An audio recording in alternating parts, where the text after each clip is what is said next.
Okay, now let's ask ourselves, what is our motivation? What brings us to this course?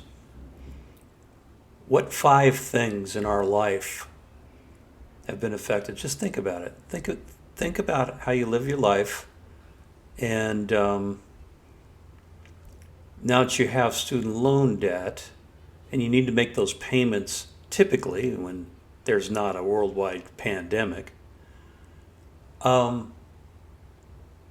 what's affected? If your payment was